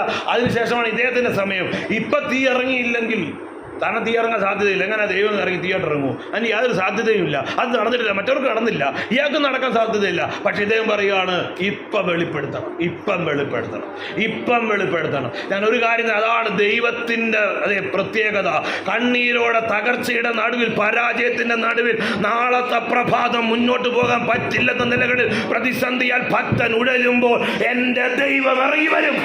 ആരും ഇറങ്ങാതിരിക്കുന്ന പാതിരാത്രികളിൽ, ആരും കഴിയാതിരിക്കുന്ന ചില പ്രതിസന്ധികളുടെ അനുഭവങ്ങളിൽ സഹായഹസ്തം തടസ്സങ്ങളൊക്കെ പിൻവലിക്കപ്പെടുന്ന ചില നിമിഷങ്ങളിൽ എൻ്റെ ദൈവം ഇറങ്ങി വരും. ഒരു ഭക്തൻ നിലവിളിക്കുക. ഈ പ്രാർത്ഥന പരാജയപ്പെട്ടാൽ മറ്റവരുടെ പ്രാർത്ഥന പരാജയപ്പെട്ടതിന് കുഴപ്പമില്ല. അവർ 450 പേരും വലിയൊരു പുരുഷാരവും മഹാരാജാവും അവർക്ക് തുണ. ഇവൻ പ്രാർത്ഥിച്ച് തോറ്റാൽ ഇവൻ അപ്പ കൊല്ലും. അതാണ് സാഹചര്യം. ഈ പ്രാർത്ഥന വരെ മാത്രമേ ഇവന് ആയുസുള്ളൂ. ഈ പ്രാർത്ഥന കഴിയുമ്പോൾ ഈ ഭക്തന്റെ കഴുത്തവിടെ നിലത്ത് വീഴും. അങ്ങനെ താൻ പ്രാർത്ഥിക്കുക. ഞാൻ പ്രാർത്ഥിച്ചപ്പോൾ എന്താ സംഭവിച്ച വായിച്ചേ? ഉടനെ യഹോവയുടെ തീയ് ഹോമയാഗവും വിറകും. അവിടെ എഴുതിയേക്കുന്ന 3-ാമത്തെ വാക്കാണ് എനിക്ക് വിഷമകരമായില്ല സന്തോഷകരമായിട്ട് തോന്നുന്നേ. മണ്ണും വെറും തീയും അല്ല, തീയിറങ്ങി വിറകും യാഗവസ്തുവും മാത്രമല്ല, മണ്ണ്, അത്രയും ഭാഗത്തെ മണ്ണങ്ങ് ചാമ്പലായി പോയിരുന്നു. അതാണ് ദൈവത്തിൻ്റെ തീ. ദൈവത്തിൻ്റെ തീ. അത് വേറൊരർത്ഥം അറിയാം. ഈ മൺമയത്തെ നയിക്കുന്ന ശരീരത്തെ കൂടെ അങ്ങ് കത്തിക്കും ദൈവം. ഹല്ലേലൂയ. അതെ, എന്നിനകത്ത് ക്ഷീണപ്പെടുത്തുന്ന അതിൻ്റെ ചിന്തകളുണ്ടല്ലോ, മനോഭാരങ്ങളുണ്ടല്ലോ, എൻ്റെ ബുദ്ധിയുണ്ടല്ലോ, അതിനെയൊക്കെ ദൈവം കത്തിക്കും. നടക്കത്തില്ല, പ്രാർത്ഥിച്ച പ്രയോജനമില്ല എന്നൊക്കെ എന്നെ പിടിച്ചു പറയും. എത്ര പ്രാർത്ഥന നടക്കത്തില്ല നിന്നെ കത്തിക്കും. എന്റെ അകത്തിരിക്കുന്ന ചിന്തകളിൽ നിന്നെ കത്തിച്ചു കളയും, നിന്നെ ഇല്ലാതാക്കി കളയും. ഹല്ലേലൂയ. ആരാണ് മനുഷ്യന്റെ ശത്രു? വിശാലാണ്, സത്യമാണ്. പക്ഷെ അതിനേക്കാൾ ഒരു ശത്രു നമ്മുടെ മനസ്സിനകത്തിരിപ്പുണ്ട്. നമ്മൾ പ്രാർത്ഥിച്ചുകൊണ്ടിരിക്കുമ്പോൾ പറയും, എവിടെ നടക്കാനാ ഇത്ര പ്രാർത്ഥിച്ചാലും കാര്യമൊന്നുമില്ല, ഇത് കഴിയുമ്പോൾ അതായിരിക്കും സംഭവിക്കാൻ പോകുന്നത്, വേറെ നടക്കത്തില്ല എന്ന് നമ്മുടെ അടുത്ത് പറയും. ഈ പിശാചിനെ നമ്മൾ ഏറ്റവും പേടിക്കണ്ടേ? മറ്റേ പിശാച് ശരിയായ പിശാച്, അത് വേറെ പിശാച്. നമ്മുടെ അകത്തൊരു പിശാചിരിപ്പുണ്ട്. എവിടെ നടക്കാനാ? ആ ദൈവമേ, എനിക്ക് ആ 25,000 രൂപ വരട്ടെ യേശുവിൻ്റെ നാമത്തെ തിക്കുന്ന വടക്കുന്ന കിഴക്കുന്ന പടിഞ്ഞാറ് എന്ന് പറയും. ഏത് പടിഞ്ഞാറ്? എവിടെ വരാണ് എന്ന് ഈ പറയുന്ന ഈ നാശത്തെ നശിപ്പിക്കണം ആദ്യം. ഇത് അവനെ കൂടെ കത്തിക്കും. അത് മറ്റേ പിശാചല്ല, എൻ്റെ അകത്തിരുന്നു കൊണ്ട് എന്നെ വേദനിപ്പിക്കുന്ന മറ്റേ ചിന്ത ഉണ്ടല്ലോ, അവനെ പൊട്ടിക്കും. ഹല്ലേലൂയ. ഈ പുള്ളി അത്രയും പ്രാർത്ഥിച്ചു, ജനമെല്ലാം കൂടെ പിന്നെ കവിണ്ണുകൊണ്ട് മാനസാന്തരം ഭയങ്കര ഇത്. പുള്ളി പിന്നെ അകത്ത് പോയി മഴയൊക്കെ പെയ്ക്കുന്നുണ്ട്, ഭയങ്കര കാര്യം. ഇതേ മനുഷ്യൻ ഈ 18-ാം അധ്യായം തീർന്നു കഴിഞ്ഞു 19 ആയപ്പോൾ ഒന്ന് വായിച്ചു, 4 വാക്യം വായിച്ചു. ഈ മനുഷ്യൻ തന്നെ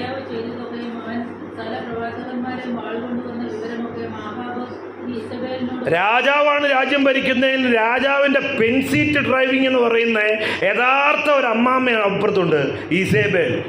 പുള്ളിക്കാരിയാ രാജ്ഞി. അച്ചാൻ ചെന്ന് പറഞ്ഞു, എടി നമ്മുടെ ഒരു പണിയും നടന്നില്ല.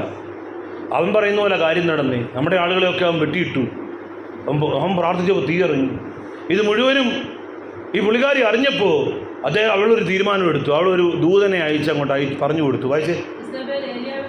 ഈസബേൽ ഏലിയാവിന്റെ അടുക്കൽ ദൂതനെ അയച്ചു. മാലാഖയല്ല, ഒരു മെസഞ്ചറിനെ, ഒരു മനുഷ്യനെ അങ്ങോട്ട് അയച്ചു. എടേ, നീ ഇന്നലെ എൻ്റെ പ്രവാചകന്മാരെ കൊന്നില്ലേ? നീ എൻ്റെ ദൈവത്തെ ആക്ഷേപിച്ചില്ലേ? ജനത്തെ മുഴുവൻ നീ തിരിച്ചില്ലേ? ഞാൻ വിളിക്കുന്ന ദൈവം സത്യദൈവമല്ലെന്ന് തെളിയിച്ചില്ലേ? എങ്കിൽ ഞാനൊരു കാര്യം പറയാം. നാളെ ഈ സമയം വരെ 24 hours 24 മണിക്കൂറിനകത്ത് നിന്റെ കാറ്റ് പോയില്ലെങ്കിൽ ഞാൻ ഇവിടെ ഇരിക്കത്തില്ല. നിന്നെ ഞാൻ പുകച്ചിരിക്കും. അധികാരം എൻ്റെ കയ്യിലുണ്ട്. നിന്റെ അഭിഷേകം ഉണ്ടെങ്കിൽ ആ അഭിഷേകത്തെ പൊളിക്കാനുള്ള അധികാരം എൻ്റെ മേലുണ്ടെന്നൊരു ദൂതനെ അങ്ങോട്ട് അയച്ചു. ഈ സമയത്തെ നിനക്കറിയത്തില്ല സത്യം, പക്ഷേ ഇത് കാണിച്ച് എന്നെ പേടിപ്പിക്കാൻ പറ്റും. ഒരു ഭക്തൻ ഇത് കണ്ട് വിരളുക. ഇന്നലെ തീയിറക്കിയവൻ, ഇന്നലെ മഴ പെയ്ച്ചവൻ, ഇന്ന് വിരളുക. ഇന്നലകളിൽ വലിയ വിടുതലുകൾ പ്രാപിച്ചവർ, ഇന്നലകളിൽ വലിയ അനുഗ്രഹങ്ങളെ പ്രാപിച്ചവർ, ഒന്നുമില്ലായ്മയുടെ നടുവിൽ അതേ ദൈവം ചെയ്ത നന്മകൾ കണ്ട് അതേ അനേകം സാക്ഷ്യം പറഞ്ഞവർ, അതേ ഇന്നലെ പുലിയായിരുന്ന പലരും ഇന്ന് പൂച്ചയേക്കാൾ കഷ്ടമായി പോയവർ ചരിത്രം അതേ ആത്മീയ ഗോളത്തിൽ കാണാനുണ്ട്, സഭകളിൽ കാണാനുണ്ട്. അവർ ഓർക്കുന്നുണ്ട്, ഞാൻ ആരായിരുന്നു ഒരു കാലത്ത്, എൻ്റെ പ്രവചനം എങ്ങനെയായിരുന്നു, എൻ്റെ ദൂതുകൾ എങ്ങനെയായിരുന്നു, ഞാനിപ്പോൾ എത്ര പുറകോട്ട് പോയിരിക്കും. പക്ഷെ ഒരു കാര്യമുണ്ട്, നിന്നെ പിന്നെയും ശക്തീകരിക്കുന്ന ഒരു ദൈവമുണ്ട്. ഹല്ലേലൂയ. നിന്നെ പിന്നെയും ബലപ്പെടുത്തുന്ന ഒരു ദൈവമുണ്ട്. എൻ്റെ ശക്തി കൊണ്ട് അരമുറുക്കുകയും എൻ്റെ വഴികളെ കുറവ് തീർക്കുകയും ചെയ്യുന്ന ദൈവം, അതെ എൻ്റെ അന്ധകാലത്തെ പ്രകാശമാക്കുന്ന ഒരു ദൈവം. ഹല്ലേലൂയ. ഈ പുള്ളി ഇത് കേട്ടപ്പോ പോയി ഒളിച്ചോടി മരുഭൂമിയിൽ 3 ദിവസത്തെ ദൂരമുള്ള ഒരു സ്ഥലത്ത് പോയി ഒരു ചൂരച്ചെടിയുടെ കീഴിൽ കിടന്നുകൊണ്ട് ദൈവത്തോട് പ്രാർത്ഥിക്കുന്ന പ്രാർത്ഥനയാണ് അവിടെ കാണുന്നത്. അയച്ചേ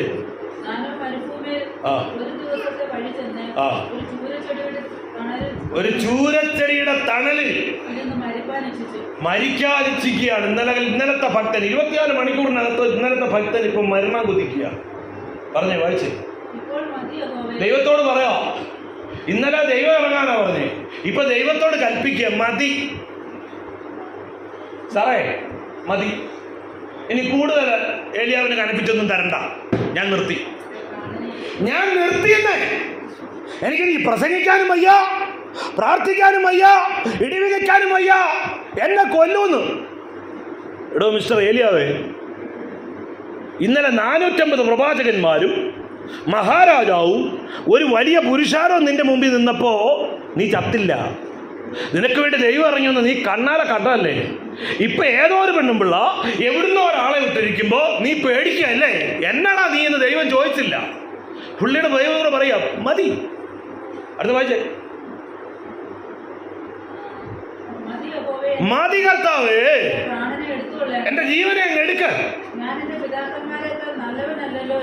ഓഹോ, അങ്ങനെ ദൈവത്തിന് പൊട്ടത്തരം പറ്റിയാ പുള്ളിക്ക് ചെയ്തതെന്ന്. ഞാനേ ഒരു സത്യം അങ്ങ് പറയാം. ആരോട് പറയോ? ദൈവത്തോട് ഞാനൊരു സത്യം പറയാം, ഞാൻ അത്ര നല്ലവൻ. എൻ്റെ നിങ്ങളുടെ നന്മ കണ്ടുകൊണ്ടല്ല ദൈവം പ്രവർത്തിച്ചത് കേട്ടോ. ഞാനും നിങ്ങളും അങ്ങ് വിശുദ്ധരായതുകൊണ്ടൊന്നുമല്ല, ദൈവത്തിന്റെ കരുണ. ദൈവം എന്തെങ്കിലുമൊക്കെ ചെയ്യുമ്പോൾ ഏതാണ്ടൊക്കെയാന്ന് കോളർ പിടിക്കുന്നവർക്കായി തോന്നുന്നേ. ഞാന് നല്ലവനല്ല കേട്ടോ, അങ്ങേക്ക് അറിയാൻ വയ്യെങ്കിൽ ഞാൻ അങ്ങോട്ട് പറഞ്ഞു തരാം. ദൈവം മിണ്ടിയില്ല. ദൂതനെ അയച്ച് അപ്പവും വെള്ളവും കൊടുത്തപ്പോൾ പുള്ളി എണ്ണിച്ച് കുടിക്കുക. അമ്മച്ചി ഒരു കാര്യം ഒന്ന് ആലോചിച്ചോട്ടെ, ചാവാൻ കിടക്കുന്നവന് പിന്നെ ആഹാരം വേണം. ദൈവം ദൂതനെ അയച്ച് അപ്പവും വെള്ളവും കൊടുത്തപ്പോൾ പുള്ളി അത് മൊത്തം കഴിച്ചിട്ട് പിന്നെ ഉറങ്ങുക. അപ്പൊ ഗതികേട് കൊണ്ട് പറഞ്ഞതാ അല്ലേ? ചില പിള്ളേർ പറയത്തില്ല, എനിക്ക് വീട്ടിൽ നിന്ന് ഇനി ആഹാരവും വേണ്ട, ഒന്നും വേണ്ട.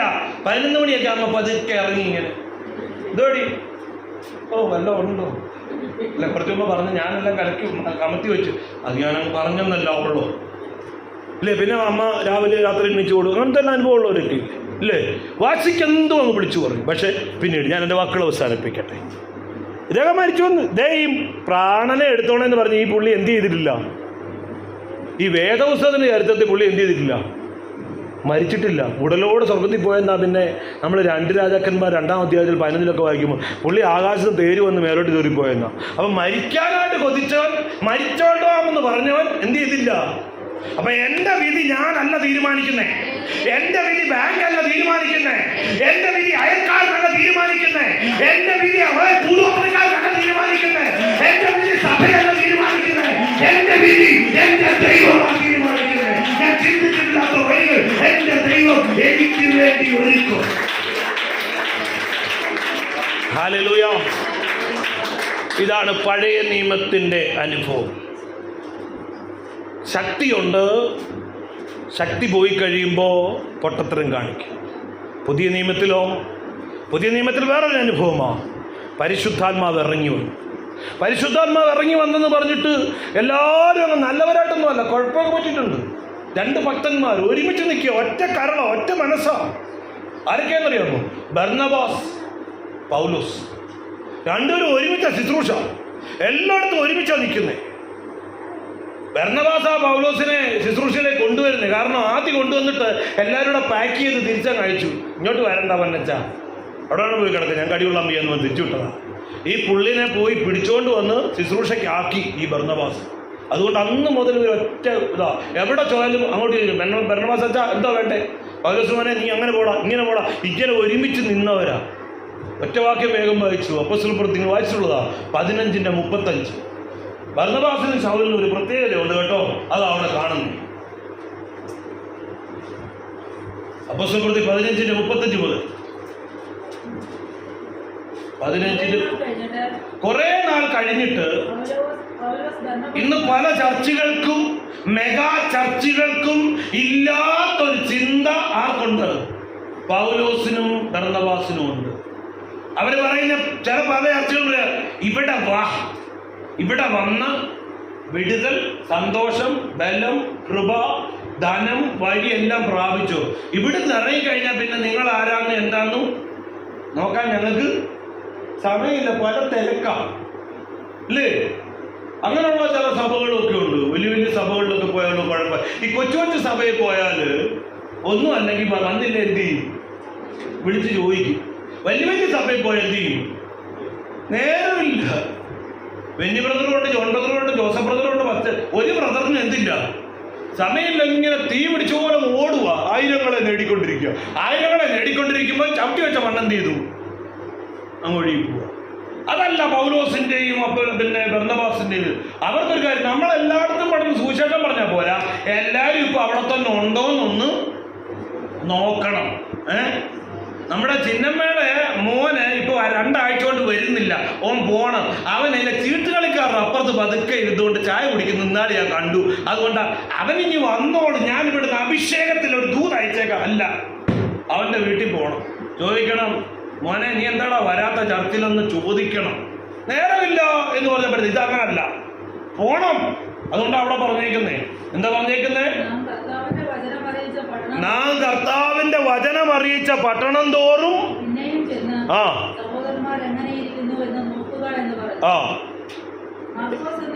അപ്പൊ നമുക്കൊന്ന് നോക്കണം, സഹോദരന്മാരൊക്കെ പണ്ടത്തെ പോലെ ഇരിക്കുവാന്നോ അതോ പിന്മാറിയോ നോക്കണമെന്ന് പറഞ്ഞു.